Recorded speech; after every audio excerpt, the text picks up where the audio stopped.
미국의 하루 평균 확진자 수는 12만 5천 명으로 집계돼 지난 2월 이후 반년 만에 최대치를 기록했습니다. 일본의 하루 신규 확진자는 코로나 사태 후 처음으로 2만 명을 넘어섰는데요. 국제부 연결해서 알아보겠습니다. 김진호 기자. 네, 국제부입니다. 미국의 경우 상당히 지금 심각해지고 있는 것 같은데 하루 평균 확진자 수가 12만 명을 넘어섰다고요? 네, 그렇습니다. 델타 변이가 미국 전역을 휩쓸면서 일주일 단위로 집계하는 하루 평균 코로나19 확진자 수가 12만 5,800여 명으로 집계됐습니다. 지난 6월 말에 비해 10배나 늘어난 것으로 올해 2월 이후 반년 만에 가장 높은 수치입니다. 신규 확진자는 대체로 백신 접종률이 낮은 남부 지역주에서 폭발적으로 늘고 있습니다. 입원 환자 증가세도 속도가 붙고 있습니다.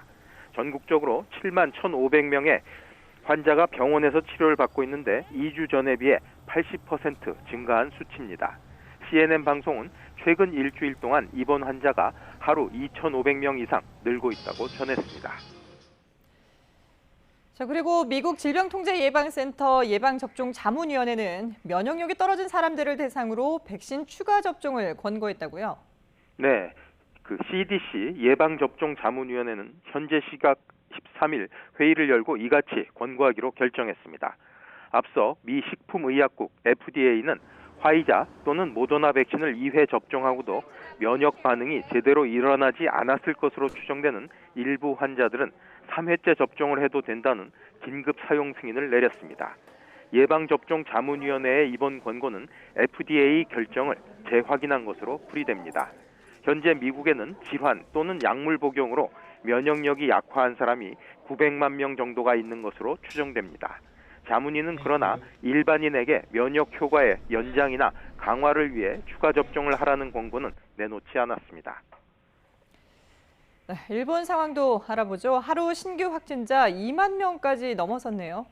네, 그렇습니다. 어제 하루 일본 전역에서 새로 확인된 코로나19 감염자는 2만 360여 명입니다.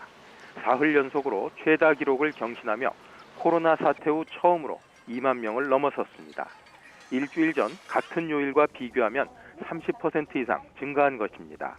폭발적인 확산세는 전국적으로 이어지고 있습니다.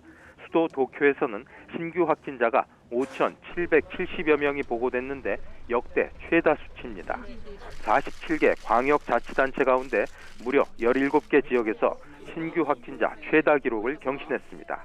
이처럼 코로나19가 걷잡을 수 없이 빠르게 확산하면서 일본 정부의 방역 정책에 대한 비판의 목소리도 커지고 있습니다.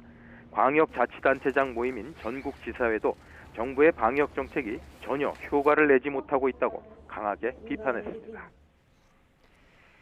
네, 코로나19 백신 공급 차질을 해결하기 위해서 미국을 방문 중인 우리 정부 대표단이 모더나 본사에서 모더나 관계자들을 만났다고 하는데 어떤 얘기들이 오갔습니까?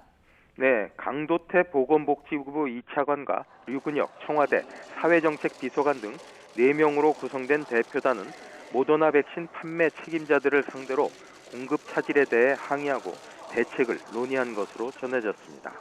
면담을 마친 뒤 강 차관은 한국 정부는 유감을 표시했고 모더나는 사과 의사를 표시했다며 보다 많은 물량의 코로나19 백신이 보다 빨리 공급되기를 요청했고 모더나는 최선의 노력을 다하기로 했다고 말했습니다. 구체적인 공급 일정에 대해선 최대한 빨리 당겨달라고 이야기했다며 모더나와의 추가 협의를 거쳐 세부 내용을 정리해 귀국 후 공식 발표하겠다고 밝혔습니다. 지금까지 국제부에서 전해드렸습니다.